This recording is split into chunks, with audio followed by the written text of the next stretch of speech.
Hello students, welcome to Kausar classes. And आज हम करने वाले हैं NIOS क्लास 10 इंग्लिश के कुछ मोस्ट इंपॉर्टेंट क्वेश्चंस जो कि आपके previous year patterns, previous year question paper और प्रीवियस ईयर सैम्पल पेपर्स को देखकर बनाए गए हैं। और इन क्वेश्चंस को करने के बाद आप श्योरली अपने एग्जाम में 70 to 80% मार्क्स स्कोर कर लेंगे।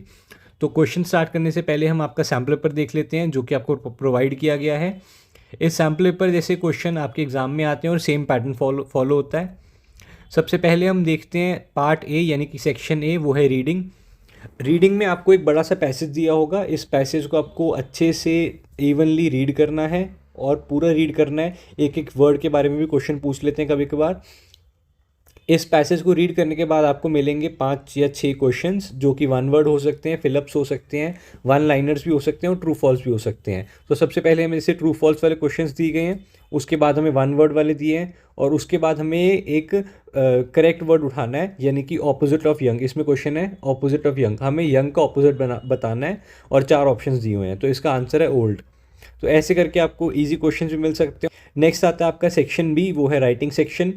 अब राइटिंग सेक्शन में कभी कभार आपके राइटिंग के क्वेश्चन भी आते हैं और कभी कभार राइटिंग के रिलेटेड क्वेश्चन भी आते हैं। जैसे हम फर्स्ट क्वेश्चन पढ़ते हैं, you are Pranav, a resident of Pune. Since you are concerned about the increasing number of road accidents, you decide to write a letter to the editor of your local daily. Local daily होता है जो आपके local area में newspaper बढ़ता है, उसे local daily कहते हैं। और इसमें हमें अपने लेटर टू एडिटर लिखना है और रोड एक्सीडेंट्स के रिगार्डिंग हमें एक लेटर लिखना है। तो इसमें हमें लेटर लिख के नहीं बताना, हमें लेटर के रिगार्डिंग, लेटर के रिलेटेड आंसर देने हैं। सबसे पहला क्वेश्चन आता है, select the appropriate subject for this letter. अब इसमें हमें एक लेटर का, इस लेटर का सब्जेक्ट पूछा गया है, तो हमें उस ऑप्शन में से वो टिक कर देना है। नेक्स्ट आता है, you will mention the road accidents occur. अब इसमें हमें रोड एक्सीडेंट्स कैसे अकर होते हैं, क्यों अकर हो रहे हैं, किस चीज़ का रिजल्ट है रोड एक्सीडेंट, वो बताना है। ऐसे करके हमें 5 MCQ दिए हुए हैं इस राइटिंग के रिलेटेड, इस लेटर के रिलेटेड, और हमें इनके आंसर देने हैं। नेक्स्ट हम मूव करते हैं नेक्स्ट क्वेश्चन पे। नेक्स्ट क्वेश्चन में हमें दिया हुआ है एक नोटिस छोटा सा, you are Varun, the secretary of cultural club of your school.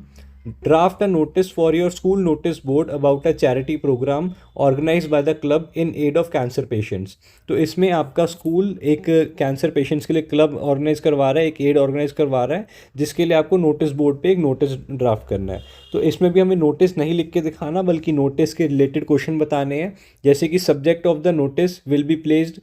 आपको फॉर्मेट पूरा थॉरो होना चाहिए नोटिस का, राइटिंग का, लेटर का, ताकि आप इनके क्वेश्चंस के आंसर दे सकें। नेक्स्ट आता है द नोटिस विल मेंशन। अब नोटिस क्या मेंशन करेगा, इसका आंसर है date, time and venue of the programme, और उसमें वो डिटेल भी ऐड करेगा कि किस चीज़ का प्रोग्राम हो रहा है। नेक्स्ट है the charity show is held by.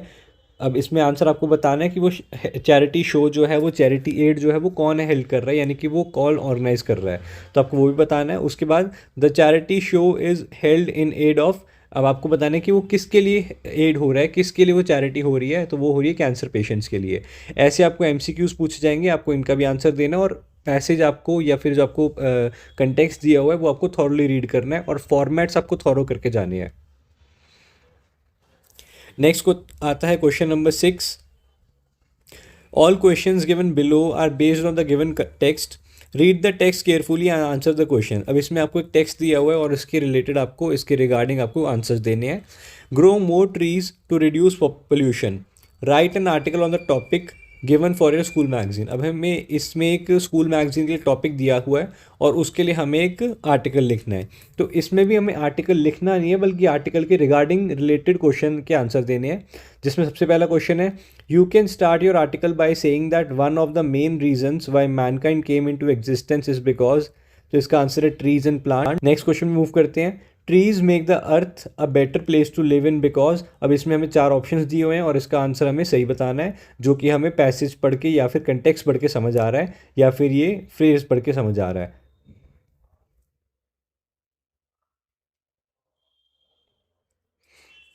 Next आता है, places inhabited by trees are. Next question है, don't forget to mention the trees build a sheet to protect us from. अब इसमें हमें हर एक ट्री के बारे में बात करनी है, यानी कि ट्री की हर एक डिटेल और हर एक करेक्टरिस्टिक के बारे में बात करनी है और इसके बारे में हमें आंसर देने हैं। करते हैं सेक्शन सी पर, यानी कि हमारा ग्रामर सेक्शन। ये सेक्शन काफ़ी इजी होता है और काफ़ी स्कोरिंग होता है। तो चलिए पहला क्वेश्चन देखते हैं। इसमें आपका पहले क्वेश्चन है फिलिप्स वाले, और जिसमें आपको ऑप्शन भी दिए हुए हैं। सबसे पहला क्वेश्चन है, first LPG cylinder dash in the dicky at an angle of 20 to 35 degrees, a pipe dash to regulator which dash the air filter. इसमें हमें इस स्टेटमेंट को कंप्लीट करना है और इन ऑप्शंस के साथ। नेक्स्ट आता है fill in the blanks next फिर भी। नेक्स्ट है, my younger sister dash very attractive, she dash curly hair, large eyes and a fresh beautiful complexion, she dash in class 8th। अब इसका हम आंसर कर लेते हैं। My younger sister is very attractive, she has curly hairs, large eyes and a fresh and beautiful complexion, she studies in class 8। तो इसमें आपके preposition वाले काफ़ी इजी क्वेश्चंस होंगे, आप इनको कर सकते हैं आराम से। नेक्स्ट आता है, Michelangelo dash born in Caprese, a town in Italy, in 1475, he dash to Rome in 1496 and in 1508 he dash his greatest work of painting, the decoration of the ceiling of Sistine Chapel। उसके बाद हम move करते हैं छोटे Philips पे। इनमें आपको कोई भी ऑप्शन नहीं दिया हुआ और आपको खुद से सोच के इसमें अप्रोप्रिएट और करेक्ट प्रेपोजिशन करनी है। नेक्स्ट आते हैं कंजक्शन वाले क्वेश्चंस। इसमें कंजक्शन वाले क्वेश्चन में भी आपको इजी रहना है, 2 ही क्वेश्चंस हैं और बहुत इजी आएंगे। नेक्स्ट हम मूव करते हैं सेक्शन डी पे, और ये हमारा राइटिंग पार्ट स्टार्ट होता है, सबसे बड़ा वाला। सेक्शन डी में सबसे पहले आता है क्वेश्चन फिलिप्स वाला, complete the following sentences, we must bring new life to the land by not polluting dash and the dash.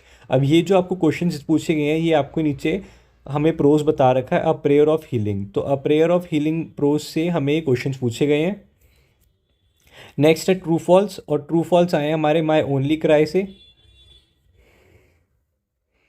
Next हमें एक छोटा सा आरटीसी दिया हुआ है, यानी कि रेफर टू कंटेक्स्ट। इसमें हमें छोटा सा कंटेक्स्ट दिया हुआ है, जो कि चैप्टर है कौंडिबा अ हीरो। इस चैप्टर से हमें एक कंटेक्स्ट दिया हुआ है और इस कंटेक्स्ट के रिलेटेड ही हमें नीचे क्वेश्चंस पूछे गए हैं जिनका हमें आंसर देना है। उसके बाद आते हैं ट्रू फॉल्स। ट्रू फॉल्स भी हमें एक प्रोज से पूछे गए हैं, the parrot who wouldn't talk. Next आता है हमारे मैच द फॉलोइंग और मैच द फॉलोइंग। फिर नेक्स्ट आते हैं हमारे मैच द फॉलोइंग, और मैच द फॉलोइंग हमें अलग अलग स्टोरी से पूछे गए हैं और हमें इनके करेक्टर और स्टोरी को कनेक्ट करना है, इनको मैच करना है। तो ये था आपका पहला सैम्पल पेपर, और ऐसा ही सेम पैटर्न आपके मेन एग्जाम में फॉलो होगा। तो चलिए अब क्वेश्चन आंसर्स देखते हैं, जो कि आपके एग्जाम में आने के काफ़ी ज़्यादा चांसेस हैं। हमारा पेपर ऐसा ही होगा जैसे हर इंग्लिश का पेपर आता है, जैसे कि reading section, writing section, literature और ग्रामर। सबसे पहले आता है हमारा रीडिंग सेक्शन, जिसमें एक अनसीन पैसेज दिया होगा, जो पैसेज में से हमें पढ़ के क्वेश्चंस के आंसर करने होंगे। तो इसमें सबसे पहला पैसेज आता है, one day a bus conductor helped a confused lady with children and luggage. He patiently guided her and helped her to get off at right stop. A passenger complimented him and the conductor, moved to tears, said no one had ever appreciated him in 30 years. The passenger realized how a simple compliment could create happiness. So ये आपको passage दिया हुआ है और इस passage से ही आपको नीचे कुछ क्वेश्चंस पूछे गए हैं। सबसे पहला क्वेश्चन देखते हैं, Why was the lady confused? Answer, she was new to the city and didn't know where her bus stop was, which made her anxious. तो ऐसे करके ही पैसेज से रिलेटेड आपको क्वेश्चन पूछे जाएंगे, जो आपको थोड़े से खुद से बनाकर और पैसेज से कनेक्ट कर कर आंसर देने हैं। उसके बाद एंड में कुछ वर्ड्स वाले क्वेश्चंस भी होंगे, जैसे what message does the passage convey, कि ये पैसेज जो है क्या मैसेज कन्वे करता है। नेक्स्ट है, find the synonym of praise from the passage. अब इसमें प्रेज का सिनोनिम पूछा गया है, जो कि पैसेज में से निकालना है हमें। फिर पूछा गया, find the antonym of near from the passage. तो नियर का जो एंटोनिम है वो पैसेज के किसी वर्ड में से बना है, तो वो है डिस्टेंट। ऐसे करके हमें इन क्वेश्चंस के आंसर देने हैं। नेक्स्ट आता है अनसीन पैसेज 2, जिसका नाम है biography. Wolfgang Mozart was a musical genius. At age 3, he could play piano lessons taught to his sister. By 5, he composed music. His father was amazed when Wolfgang wrote a concerto that was too difficult to play, but Wolfgang played it himself, proving his brilliance. अब इसमें हमें Wolfgang Mozart के बारे में एक छोटा सा passage दिया हुआ है और उनके बारे में कुछ क्वेश्चंस पूछे गए हैं। और ये क्वेश्चंस बिल्कुल सीधे सीधे होते हैं, बिल्कुल कनेक्टेड पैसेज से। आपको पैसेज की सेम लाइन्स उठा के इसमें लिखनी होती हैं। नेक्स्ट आता है हमारा passage number 3, environment. Trees are often called the lungs of the earth. They absorb carbon dioxide and release oxygen, making air breathable for humans and animals. Forests also help maintain the water cycle, prevent soil erosion, and support biodiversity.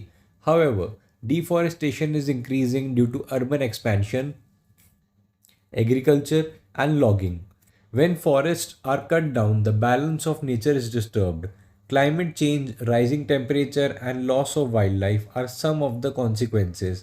Planting trees and protecting green spaces is essential to restore ecological balance and ensure a healthy future for the planet. अब इसमें nature, अर्थ, trees और planet और planting के बारे में ये passage है पूरा, और इसी के रिलेटेड हमें नीचे क्वेश्चंस देखने को मिलेंगे।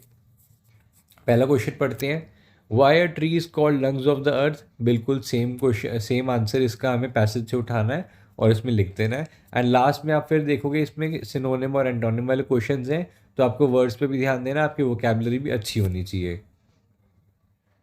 नेक्स्ट आता है हमारा फोर्थ पैसेज। पैसेज का नाम है education. Education is not just about reading books और passing exams, it is a process of learning values, skills and knowledge that help individuals grow and contribute to society. In today's world, education must go beyond classrooms. It should teach students how to think critically, solve problems, and communicate effectively. Unfortunately, many students face pressure to score high marks, which leads to stress and fear. A good education system should focus on creativity, curiosity, emotional well being. When students enjoy learning, they become confident and responsible citizens. अब इसमें education, students, classroom और schooling के बारे में बात करी गई है, और इसी के हमें नीचे क्वेश्चंस पूछे गए हैं। सबसे पहला क्वेश्चन है, what is the broader meaning of education according to the passage. तो जैसे कि फर्स्ट लाइन में लिखा हुआ है, education is not just about reading books और passing exams, it is the process of learning values, skills and knowledge that help individuals grow and contribute in society. तो ऐसे ही लाइंस बिल्कुल सेम टू सेम आपको answers में लिखनी है। Next आता है हमारा सेकंड सेक्शन, जो कि लिटरेचर। लिटरेचर में आपको आपके प्रोज और पोएम्स में से कुछ एक्सट्रैक्ट, कुछ कंसेप्ट, कुछ पैसेज उठा के दिए होंगे, और उन्हीं पैसेज पे आपको क्वेश्चंस के आंसर करने हैं। वो क्वेश्चंस आपके पूरे चैप्टर से होंगे, बस आपको पैसेज से वो थोड़ा रिलेट करके बताएंगे, और पैसेज काफ़ी इंपॉर्टेंट होते हैं, तो इन पैसेज को भी रीड करना। कई बार सारे आंसर इसी में से मिल जाते हैं। तो सबसे पहला पैसेज है the truth, extract 1। Stick and stones may break my bones, but words can also hurt me. Stones and sticks break only skin, while words are ghost that haunt me. तो इसमें हमें द ट्रुथ के बारे में passage दिया हुआ है, और एक छोटे से पैसेज से हमें 4 क्वेश्चन पूछे गए हैं। एंड मोर ओवर इस पोएम का हमें पोएट और पोएम का नाम भी पूछा गया है लास्ट क्वेश्चन में। नेक्स्ट देखते हैं extract 2, 9 gold medals. The youngest among them stumbled and fail, so the 8 others stopped in their tracks. The ones who had trained for so long to compete all stood and turned back. इसमें भी हमें छोटा सा passage दिया हुआ है, और इसमें भी पोएम का नाम और पोएट का नाम भी पूछा गया, और बाकी क्वेश्चन भी पूछे गए हैं। नेक्स्ट आते हैं हमारे short answer question, 2 mark each. इसमें सबसे पहला क्वेश्चन है, what was magic cure the old man used on Raja. तो इसमें पूछा गया है कि राजा के ऊपर जो मैजिक क्योर यूज हुआ था ओल्ड मैन के द्वारा, वो कौन सा था। The old man use traditional healing methods like chanting mantras and applying herbal paste. His calmness and believed help Raja recover from the snake bite. तो जो ओल्ड मैन था उसने ट्रेडिशनल हीलिंग मेथड यूज़ किए, जैसे मंत्र जाप करना और हर्बल पेस्ट लगाना, और उसकी कामनेस ने और विश्वास ने ही राजा को रिकवर कर दिया एक स्नेक की बाइट से। नेक्स्ट क्वेश्चन आता है, why did Kondiba take to begging. अब इसमें पूछा गया कि कौंडिबा ने बेगिंग क्यों चूज करी, उसने बेगिंग करना क्यों शुरू कर दिया। Kondiba was poor and had no job, he hated begging but did it to survive and support his family. Later he change his life through hard work. तो कौंडिबा ने एक गरीब इंसान था और उसके पास कोई जॉब नहीं थी, तो उसने अपनी फैमिली को चलाने के लिए और खुद पलने के लिए भीख मांगना शुरू कर दिया, बट बाद में उसने अपनी लाइफ को बिल्कुल चेंज कर लिया और एक मेहनती हार्ड वर्किंग इंसान बन गया। नेक्स्ट क्वेश्चन देखते हैं, why couldn't Nehru send a gift to Indira. अब इसमें नेहरू जी और इंदिरा गांधी जी के बारे में बात करी गई है। Nehru was in prison during Indira's birthday and couldn't send her a gift, instead he wrote a heartfelt letter sharing wisdom and love. Why was Gopal not considered a good sculpture. अब इसमें पूछा गया है कि गोपाल को गुड स्कल्पचर क्यों नहीं बोलते थे। स्कल्पचर्स वो होते हैं जो आर्ट्स बनाते हैं, जो क्राफ्ट बनाते हैं, या फिर जो तराश के किसी चीज़ को बनाते हैं। तो इसका आंसर है, Gopal used machine to carve stones which his father disliked. His father believed only true art came from hand carving not machines. तो जो गोपाल था वो मशीन यूज़ करता था कार्विंग के लिए, स्टोन्स को कार्व करने के लिए, जो कि उसके पिताजी को बिल्कुल पसंद नहीं था। और उसके पिताजी ये मानते थे कि जो ट्रू आर्ट है, जो सच्ची आर्ट है, वो सिर्फ हैंड कार्विंग से, यानी कि अपने खुद के हाथों से ही आती है, मशीन से नहीं आती। नेक्स्ट क्वेश्चन है, what do children want from adults according to the poem my only cry. अब इसमें पूछा गया है कि बच्चों को बड़ों से क्या चाहिए। माई ओनली क्राई पोएम के कंसेप्ट से, उसकी टोन से रिलेट करके आंसर बनाओ। तो इसका आंसर है, the children want peace, love and friendship. They don't care about politics और war, they want a safe and happy world. यानी कि बच्चों को सिर्फ पीस, लव और फ्रेंडशिप चाहिए, उनको पॉलिटिक्स और वॉर से कोई मतलब नहीं है, वो सिर्फ सेफ और खुश रहना चाहते हैं। नेक्स्ट क्वेश्चन है, why didn't the teachers allow the tiger's master to enter the headmaster's room. इसमें पूछा गया है कि टीचर्स ने अलाउ क्यों नहीं किया टाइगर के मास्टर को हेड मास्टर के रूम में जाने के लिए। The teachers feared the tiger might have harm someone, they didn't trust the master's control over the animal and wanted to avoid danger. तो उनको डर था कि टाइगर उनको खा जाएगा, टाइगर उनको हार्म कर देगा, और उनको उनके मास्टर पे पूरा भरोसा नहीं था कि ये मास्टर जो है वो उसको कंट्रोल कर लेगा, बट और इसीलिए उन्होंने वो डेंजर अवॉइड करने के लिए उसको अंदर नहीं आने दिया। नेक्स्ट क्वेश्चन है, what qualities did Nehru want his daughter to have. इसमें पूछा गया कि नेहरू जी को कौन सी क्वालिटीज चाहिए थी जो उनकी डॉटर के पास होनी चाहिए थी। Nehru wanted Indira to be brave, disciplined and helpful. He encouraged her to serve the nation and stand up for truth and justice. Next question है, why did aunt Ruby go ruby red. तो इसमें हमें एक phrase use किया गया है उसी chapter का, और उसके बारे में पूछा गया है, the parrot repeated aunt Ruby's embarrassing words in front of everyone. She was shocked and turned red with shame. Next question है, what message does the poem A Prayer for Healing gives about nature। तो इसमें A Prayer of Healing जो poem है वो nature के बारे में क्या मैसेज दे रही है। पहला इसका आंसर है, the poem urges us to protect trees, land and water. It reminds us that healing the earth is necessary for our survival and future. आते हैं हमारे multiple choice questions, 1 marker each. First question है, what do the weavers weave in the morning in the poem Indian weavers. अब इसमें हमें Indian viewers poem के बारे में पूछा गया है कि वीवर्स सुबह सुबह क्या वीव करते थे। तो इसका आंसर है, a blue garment like halcyon wings. Next question है, in 9 gold medals why did the race turn into a walk.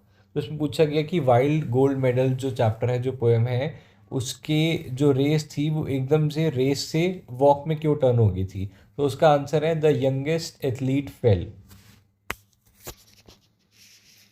Next question है, what is compare to ghost in the poem the truth. तो इसमें पूछा गया कि ghost किसको बोला गया है ट्रुथ पोएम में, द ट्रुथ पोएम में किसको घोस्ट बनाया गया है।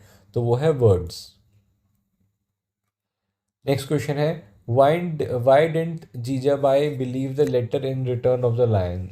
तो इसमें पूछा गया है कि जीजाबाई ने return of the lion letter में क्यों नहीं विश्वास किया। क्योंकि शी डिडंट ट्रस्ट औरंगजेब, उनको औरंगजेब पे बिल्कुल ट्रस्ट नहीं था, तो इसलिए उन्होंने उस लेटर पर भी बिलीव नहीं किया। नेक्स्ट क्वेश्चन है, why did the parrot talk in the parrot who wouldn't talk.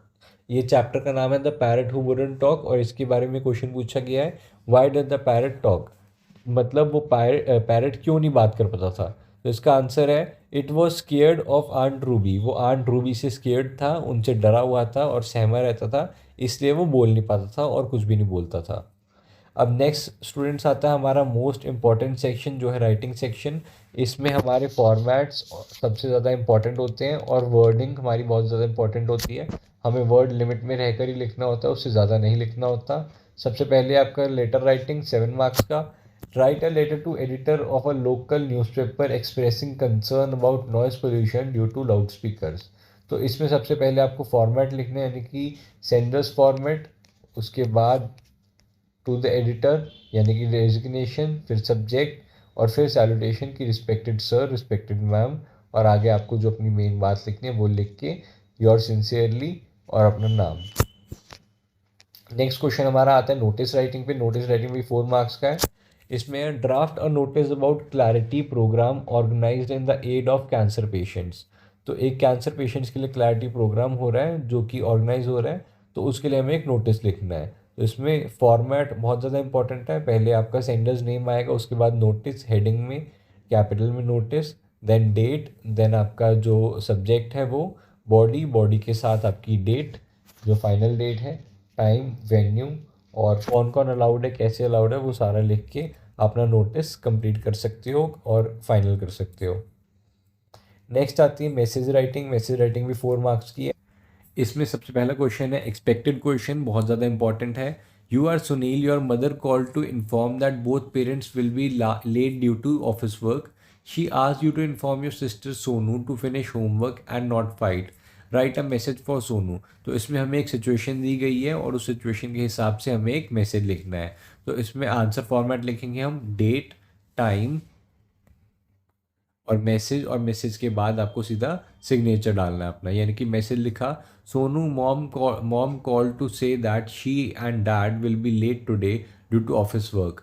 She asked us to finish our homework and not fight. She will bring dinner on her way back. Take care, signature Sonu. Next आता है हमारा grammar section, जिसमें fill in the blanks और one word answer है सीधे। सबसे पहले आता है डैश इज़ योर नेम। तो इसमें हमें सारे WH वाले लगाने हैं, जैसे what, where, which, when, who, why हो गया, ठीक है। और इनमें सारे क्वेश्चंस में ही आपको किसी में आइडेंटिटी पूछी गई है, किसी में प्लेस, किसी में चॉइस, किसी में टाइम, किसी में पर्सन और किसी में रीज़न पूछा गया है। तो आगे बढ़ते हैं। नेक्स्ट है रिपोर्टेड स्पीच। इसमें रिपोर्टेड स्पीच में हमें डायरेक्ट स्पीच से रिपोर्टेड स्पीच बनाना है और उसको पूरा लिखना भी है, यानी कि जहाँ से रिपोर्टेड स्पीच डायरेक्ट वाली स्टार्ट हुई है वहाँ से लेकर रिपोर्टेड स्पीच एंड होने तक लिखते ही रहना है उन सेंटेंसेस को, उन लाइन्स को। तो सबसे पहला आता है he said I am tired. इसका रिपोर्टेड स्पीच बन जाएगा he said that he was tired. तो या इसी सेम बात को बस उन्होंने रिपोर्ट करके बता दी, यानी कि किसी और की कही हुई बात को किसी और को जाके बताया। सेकंड है she said I will help you. Reported speech she said that she would help me. आप ये पूरा क्वेश्चन कंप्लीट कर सकते हो। इसमें सिर्फ आपको डायरेक्ट स्पीच से रिपोर्टेड स्पीच में करना है और उसको रीराइट भी करना है। नेक्स्ट क्वेश्चन आते हैं प्रेपोजिशंस वाले। प्रेपोजिशंस में काफ़ी इजी रहता है, जैसे ये सारे क्वेश्चंस बहुत इजी हैं। सबसे पहला है he dash in Delhi, he lives in Delhi. Next है the book is dash the table, book is on the table. Last है, देखते हैं एक बार, I don't like going out dash night, I don't like going out at night. I learn to drive dash 4 weeks, यानी कि मैंने driving सीख ली है इन 4 हफ्तों के अंदर ही। नेक्स्ट आते हैं कंजक्शंस वाले। कंजक्शंस वाले भी इजी रहते हैं। सबसे पहले देखते हैं he worked hard dash field, he worked hard but field. I will go dash it doesn't rain, I will go if it doesn't rain. Last देखते हैं एक बार, catch me dash you can, catch me if you can.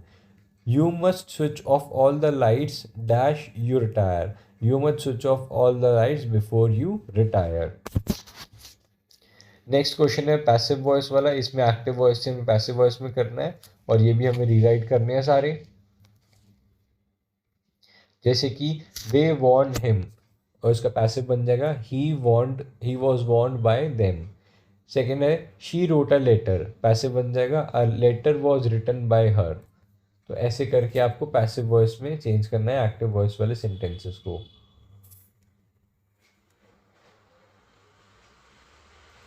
Next आते हैं हमारे linkers. Linkers में वो छोटे वर्ड्स होते हैं जो लिंक करके, जो बीच में यूज़ करके हम दो सेंटेंसेस को एक अकेली सेंटेंस बना देते हैं। जैसे कि the baby is crying she is hungry. अब इसका आंसर बनेगा the baby is crying because she is hungry. Next हमारे आते हैं फ्रेजल वर्ब्स। फ्रेजल वर्ब्स में हमें कुछ छोटे फ्रेज दिए होते हैं, छोटे वर्ड्स दिए होते हैं जिनका हमें आंसर बड़ा बना के लिखना होता है। सबसे पहला आता है the bus was full we couldn't dash, यानी कि वी कुडंट गेट ऑन, यानी कि हम उस बस में चढ़ नहीं पाए क्योंकि वो बस फुल थी। नेक्स्ट आता है dash there is a car coming, look out there is a car coming. Dash are you looking dash the party next week, are you looking forward to the party next week. तो ऐसे छोटे छोटे question हैं, इनमें आपको बस phrases use करके पूरा इसका आंसर बनाना है। नेक्स्ट आते हैं वर्ब टेंस वाले, यानी कि वर्ब टेंस या फिर फॉर्म वाले, उनकी परफेक्ट या करेक्ट फॉर्म लिखनी होती है हमें। Every boy and every girl dash to join school, every boy and every girl has to join school. She as well as you is intelligent, bread and butter dash his daily diet, bread and butter was his daily diet. तो ऐसे करके ये easy से questions हैं। इन questions के बाद आते हैं एडजेक्टिव्स। एडजेक्टिव्स वाले क्वेश्चन भी कई हद तक आ जाते हैं और इनके भी काफ़ी चांसेस आने के। सबसे पहले सेंटेंस देखते हैं, did you have dash food, did you have enough food. Next है dash is this pen, whose is this pen. तो ऐसे ये वाले क्वेश्चंस भी छोटे छोटे से हैं और इनमें भी ऑप्शंस दिए होंगे, नहीं दिए तो आपको खुद बना के लिखने भी होंगे।